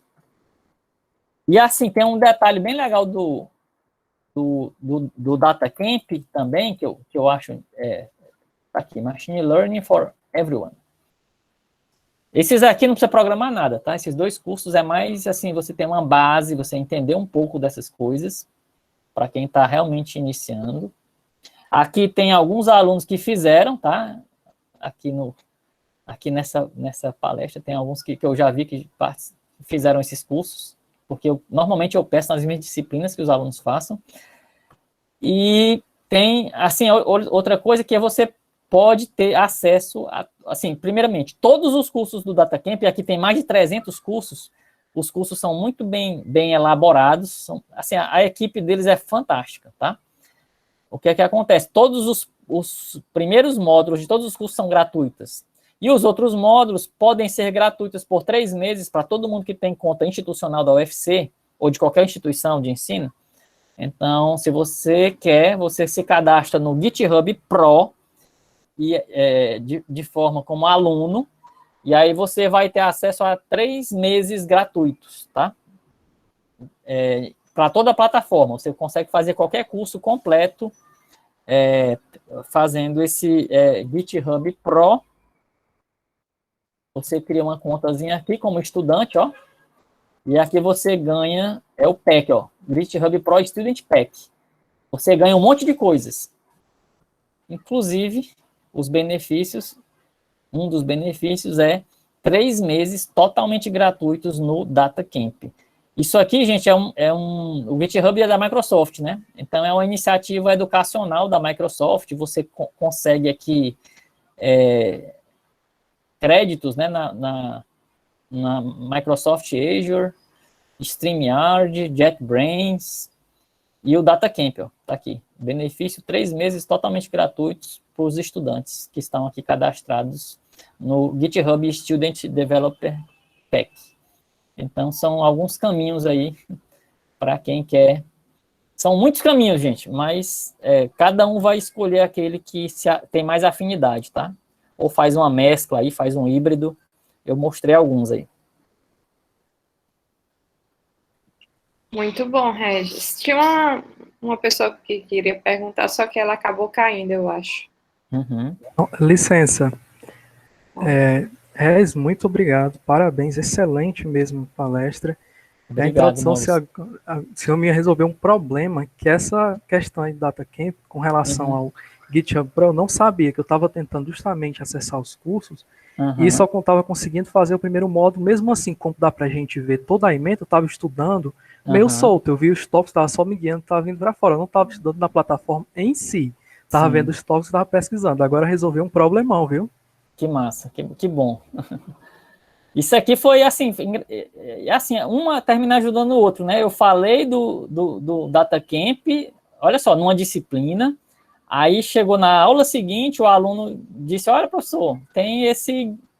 Não fui eu que descobri, foi o próprio aluno descobri, eu estava lá forçando e descobri que você consegue 3 meses totalmente gratuito no DataCamp se fizer tal coisa. Eu, legal, vou começar a divulgar isso agora. E aí a gente termina beneficiando, né, outras pessoas, mas é bem legal mesmo. Eu sugiro, viu, Mauro? Quando você entrar de férias, assim, principalmente período de férias, né? Às vezes o cara tá cheio de tarefas, né? Que aí é bom esperar um pouquinho, entrar de férias para fazer um intensivão aí do DataCamp.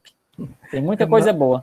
Certo, mas não, professor, é porque eu estou precisando agora, eu estou trabalhando nos projetos em si, que eu estou precisando desses conhecimentos prévios. Até mesmo queria fazer outra perguntinha para o senhor. Certo. Naqueles projetos que o senhor falou que mostra o trabalho, né, como é trabalhado o problema, modelagem, até mesmo a resolução do problema.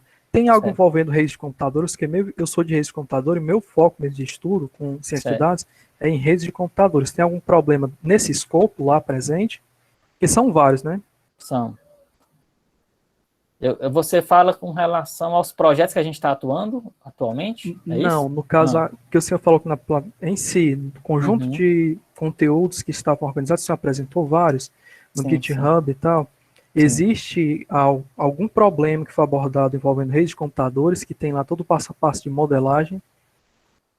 Assim, olha só, o passo a passo em si, né, assim, não muda muito o pipeline, né, do que a gente vai fazer. Isso. Agora, assim, na plataforma Kaggle, por exemplo, né, que é uma plataforma, aquela que eu falei, que tem as competições, né, tem muitos problemas. Então, assim, eu não recordo exatamente, assim, nessa área de redes, mas tem alguns datasets que eu já vi que que tem relação com redes, tá? Aqui estão as competições, né? Deixa eu só procurar aqui, net. Às vezes vem rede, mas é no sentido de rede social, né? Mas aqui você faz a busca, ó, ele tem uma busca muito boa. Aqui é mais redes sociais, tá vendo? Sim. Eu não recordo, assim, como é que eu digo, exatamente. Eu sei, assim, que alguns professores do campus de Quixadá abordaram isso em seus doutorados, né? Tem o professor Geandro, que trabalhou com machine learning para redes de computadores. O professor Michel também, eles tiveram que usar aí essas ferramentas que a gente está utilizando.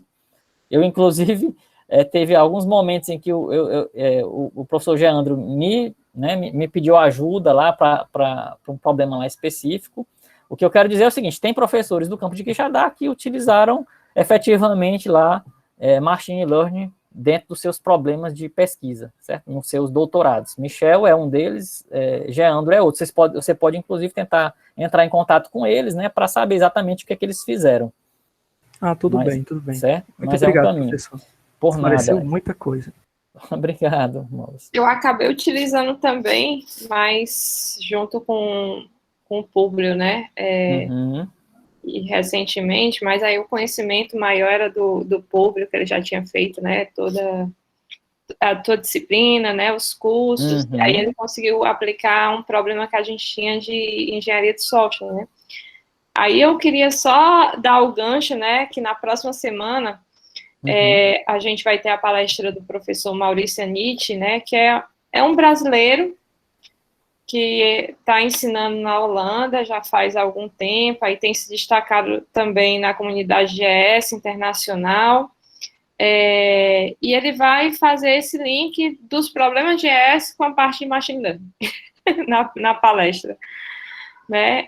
Então, assim, muitas áreas realmente têm utilizado às vezes não tão profundamente, utilizando mais os algoritmos já pré-prontos, né, essas ferramentas scikit-learn, por exemplo, né, e realmente tem resolvido muita coisa.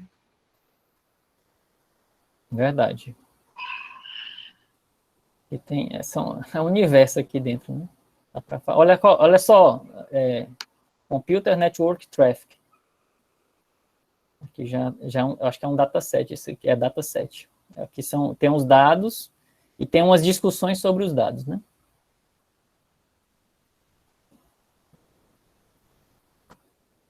Tráfego de rede. Ótimo, Carlos.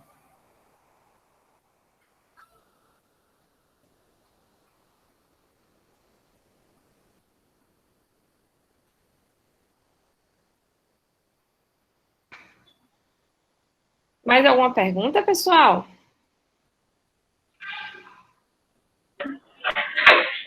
Opa, professor Regis, professora Carla, tudo bem?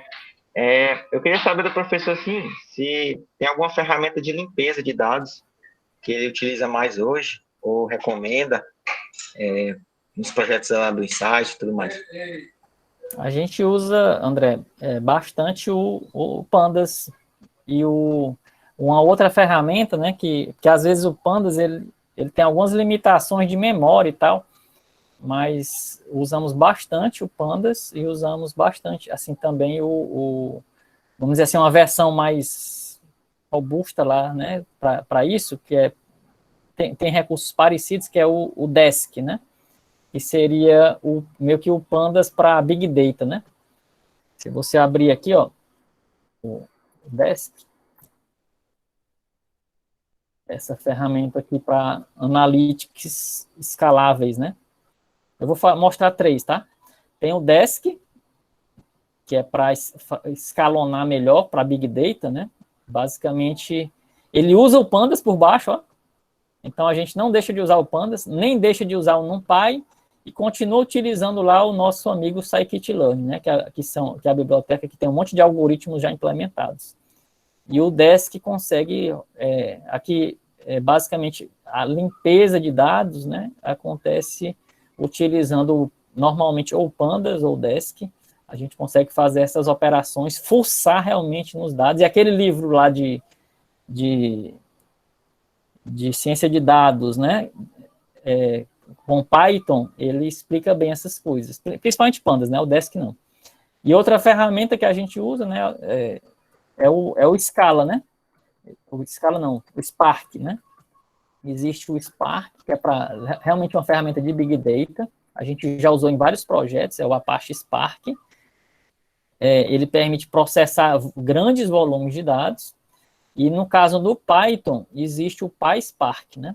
Inclusive, é meio que existe uma competiçãozinha. Se você vai usar o Desk, aqui mesmo, olha, você vai aqui acho que é da documentação dele, que ele faz um contraponto entre ele e o PySpark. É assim, eu uso o Desk ou o PySpark, né? Vou mostrar aqui, né? A gente pode usar aqui o PySpark, que é, assim, não deixa de usar o Spark, não, só que é uma interface em Python, né? Você consegue rodar uma API em Python, mas por baixo ele roda o Spark lá, tá? Então, aqui, funcionamento do PySpark. Então, dá para a gente processar. Agora, eu mesmo gosto bastante, né, de usar lá o Pandas e o Desk, tá?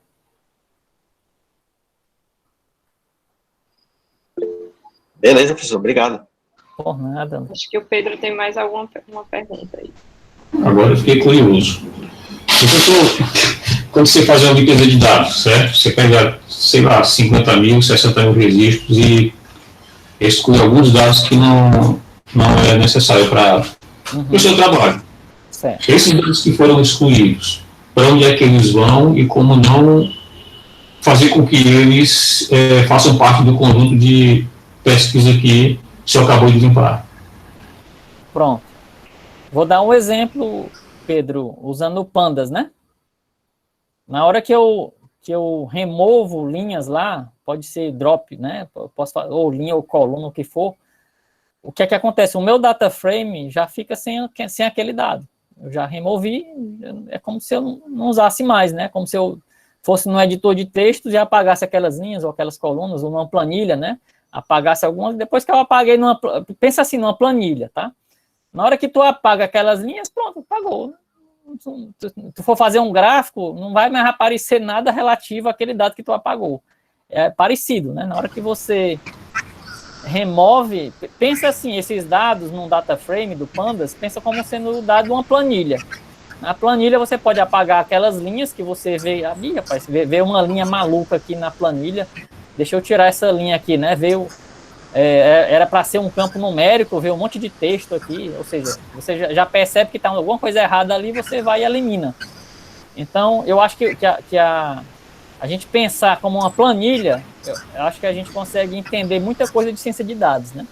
Você pode ver que às vezes você abre uma planilha, aí vem, né, um valor lá numa linha que não era para... Você já percebe que aquilo ali não era para vir. Ou vem um valor assim, tudo, naquela coluna, né? Tem dados vamos supor assim, de valores de monetários, e de repente aparece um valor, sei lá, negativo, estranho e tal. Você chega lá e ou eu desconsidero, ou eu mato essa linha aqui, ou então eu vou verificar onde é que está o erro, né? Então, a gente tem essas ferramentas, por exemplo, o Panda, só que ele consegue fazer isso a nível geral, e você fazendo filtros mais sofisticados do que você faz numa planilha, né? A vantagem é essa, você consegue fazer operações mais complexas e rápidas, que numa planilha você não conseguiria, né? Quando você falou em 50 mil linhas, para o Pandas isso aí não é nada, né? Eu penso no Pandas trabalhando com 100 mil linhas, com 1 milhão de linhas tranquilamente, tá? Quando vai para bilhão, aí você vai para o Desk, vai para o PySpark, né? Já começa o negócio ficar mais Big Data mesmo, né? Milhões, bilhões, trilhões aí de linhas, aí o negócio complica mais. Aí o Pandas já passa a ter uma... Não é que ele não resolva, mas aí você passa a ter que trabalhar com pedaços dos dados, não consegue botar tudo em memória, né? O Pandas, quando você usa dados do Pandas, ele tem que estar todo em memória.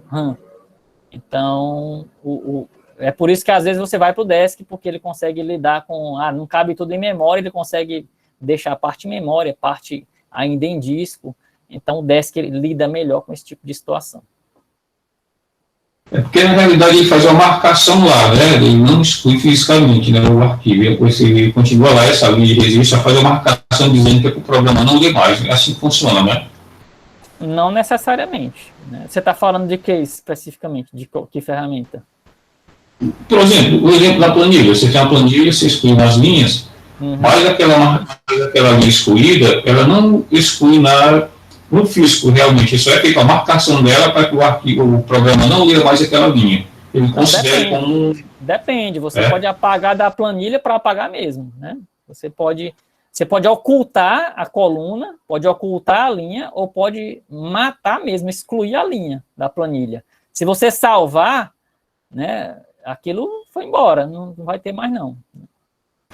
Então quer dizer que se eu quiser restaurar essa informação que eu apaguei, novamente eu vou ter que atualizar o arquivo que eu li naquele momento e desmarcar o que foi feito, assim?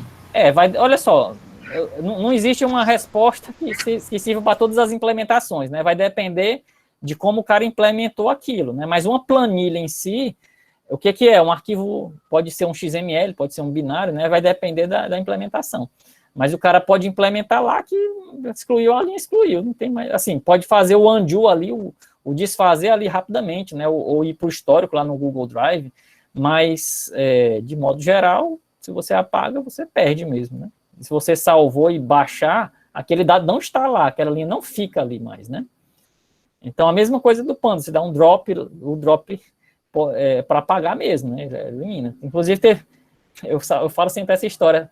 Teve um aluno meu que, não vou falar o nome, obviamente, mas que ele começou a trabalhar numa empresa, assim, começou a trabalhar, né? E aí, ele entrou em contato comigo, isso já faz vários anos, por chat, né? E ele disse, professor, seguinte, eu estava aqui, comecei a trabalhar na empresa, e eu fiz aqui um delete from o nome da tabela. E aí, apagou tudo aqui. Eu queria saber como é que eu desfaço, né? Como é que eu... Aí eu disse, rapaz, tu pega o backup e recupera o backup. Ele, professor, aqui não tem backup não, professor. Como é que eu faço? Aí eu disse, rapaz, se tu conseguir, tu me avisa também, que eu quero saber. Então, confirmou, né, no banco de dados, você apagou. O que eu quero dizer assim, depende da implementação, né? Pode alguém implementar algo como sendo isso que você está dizendo, não elimina fisicamente, ou elimina fisicamente só quando realmente mandar salvar, mas aí não vai depender assim, não existe uma resposta genérica, né? Vai depender de como aquilo foi implementado, e aí cada ferramenta pode ter um caminho diferente, né? Nessa coisa do banco de dados, ele deu o delete, ele realmente matou? Provavelmente, assim, Pode ser até que não lá no banco, mas aí como é que eu faço? Né? Eu não tenho uma operação para desfazer assim fácil. Né? Eu perguntei, você criou uma transação e não comitou ainda, ou já comitou? Ele disse, não, eu fiz aqui, já foi, né? Então já tinha comitado, já tinha confirmado, então matou. Não tem mais como voltar, e aí ele perdeu os dados e perdeu o emprego também. Então, quer dizer, se eu não comitar, ainda tem como restaurar essa informação? Depende. Se você tiver num banco de dados, se você tiver iniciado uma transação, né, feito um begin na transação, você tem como fazer um rollback, né? Você pode fazer várias operações, às vezes até centenas, milhares de operações. Se você der um rollback, você tem como desfazer, né? Se você der um commit, você confirmou tudo aquilo, aí não tem mais o que fazer, não. Eu estou falando em banco de dados, né, relacionais. Mas o que eu estou falando, assim, eu estou tentando verificar várias abordagens aí, né? No Pandas é de um jeito, numa planilha é do outro jeito, assim, cada ferramenta vai ter uma forma de abordar essas questões, né, essas operações que são realizadas.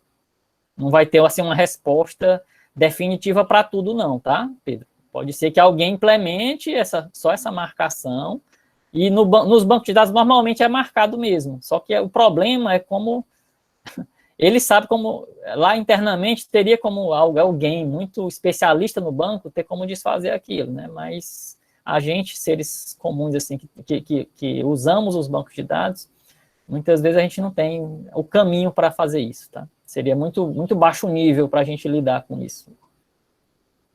Tá. Obrigado, professor. Por nada. Bem, pessoal, acho que estamos chegando no nosso final, né? Já é 5h30. Queria agradecer muito aí pela palestra do professor Regis, acho que o pessoal gostou muito, tanto que ficou agora até o final, né? Obrigado a todos. Obrigado, Carla. E caso, né, tenham algum interesse de saber um pouco mais sobre o assunto, podem contactar aí o professor Regis. Uhum. Ele é realmente muito aberto, né? Vocês viram só pela palestra aí. Obrigada, viu, Regis? Obrigado. Tchau, gente. Obrigado, professor. Tchau. Boa tarde a todos. Tudo de bom. Tchau, tchau, pessoal. Boa tarde.